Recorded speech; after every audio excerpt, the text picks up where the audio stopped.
Treasury creates the Treasury notes. The Fed uses those Treasury notes to issue dollars with which they buy the Treasury notes.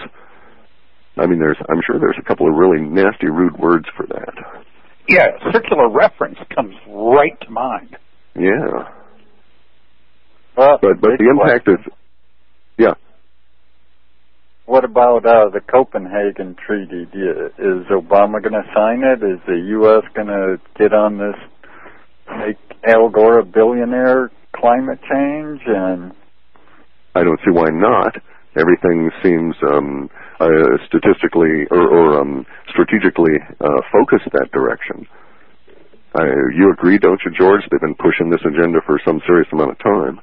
Oh, sure. I mean, I don't want to sound like I've given up on things, but there's a reason I live out in the middle of the boonies with solar-powered goats and an AK, because I'm not particularly thrilled with the prospects of the New World Order doing any better than the Old World Order, because at its core, the New World Order is based on a perpetuation of the difference in labor rates between countries as the basis for so-called trade.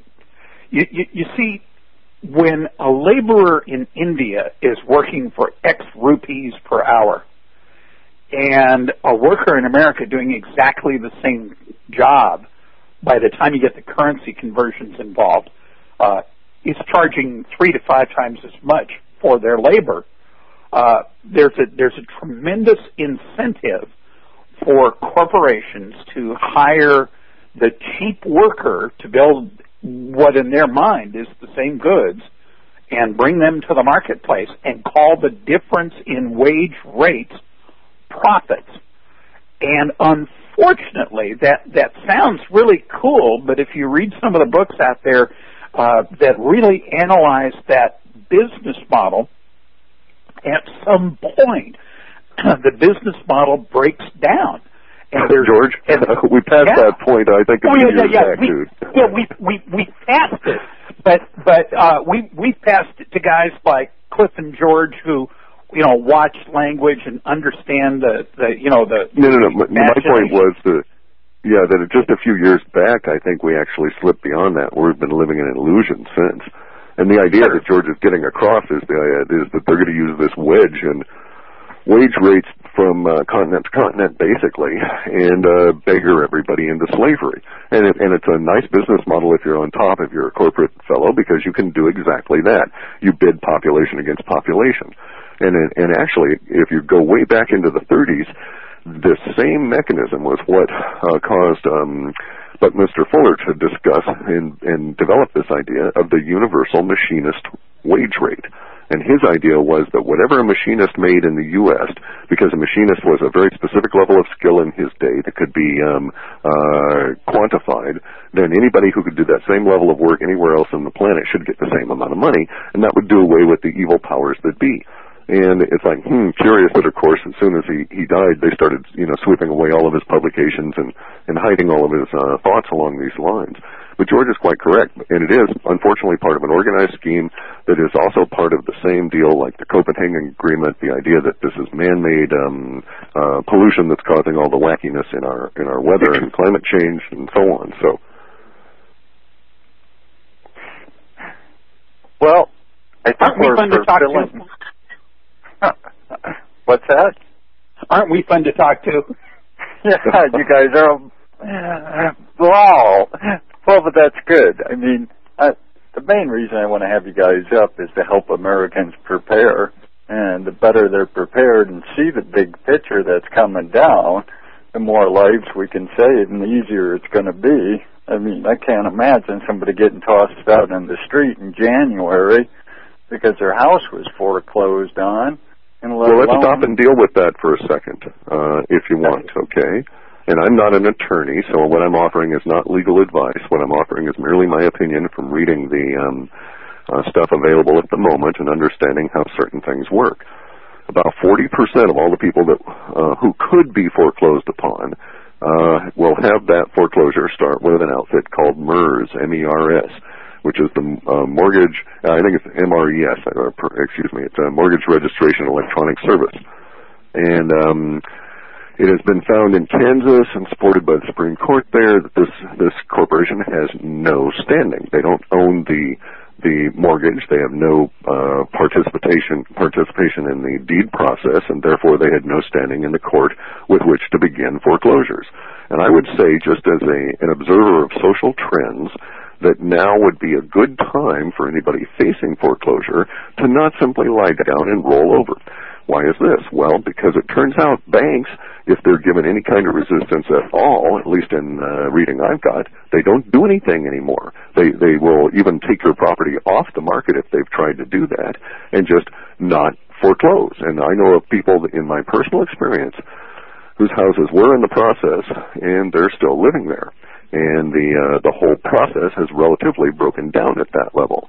And I'm not advocating anything. I'm just saying that a smart individual would observe the social trends around them and say, maybe I shouldn't lie down for this foreclosure process and just get out because they brought me some paper. Maybe I should just get somebody to help me put together some paper and just zing it right back at them, because it's going to tie this whole process up, and I have legal right because they can't prove who owns the debt. And that's basically where they're screwed. Here's what happened. The subprime industry and everything that was, in 1987, the economy almost collapsed. We hired this snappy young failed economist, a friend of George, yours, and no offense to George. And this guy's name was Greenspan, and we made him into a god. Greenspan, or Sir Greenspan, please. Yeah, there you go, Sir Saint Greenspan, who saved us all from hell, and he did so by creating conditions in which ultimately the crisis that we called subprime came to exist. Now, in this little bedtime story of ours, we have to understand that subprime existed through this process of greed multiplying greed, where appraisers were paid to look the other way and inflate the process of the property value. Properties were collected, and here's the key. Properties were collected and aggregated into large clumps in bazillions of dollars, and those bazillions of dollars were sold as packages. Sometimes those packages were sold repeatedly, unknowingly, to multiple buyers. So there are so many claims against a property from multiple buyers, each having a slice of this particular property, and by that I mean corporations, townships, and so on, that there's effectively no real claim that can be pressed against somebody who's actually living there. Does that make any sense? Here it goes even further back into economic history. In the days of organized labor in America, you know, those bad people that brought in the 40-hour work week and retirement system. Oh, those ugly union guys? Oh, those terrible union guys. Damn. Just like my father-in-law, real saint. Yeah, like my dad was a union member, too. And what union members actually did was they had, up until about 1964 to 68 in most states, there were caps on interest rates, usury laws. And what it meant was that if a bank or any financial institution lent money, there was a cap of typically 12%. There was a famous Supreme Court case when the credit card companies moved to places like North Dakota and South Dakota and started mailing out statements from states which were credit card friendly to these upstart states, the rest of the country basically, that had interest rate caps.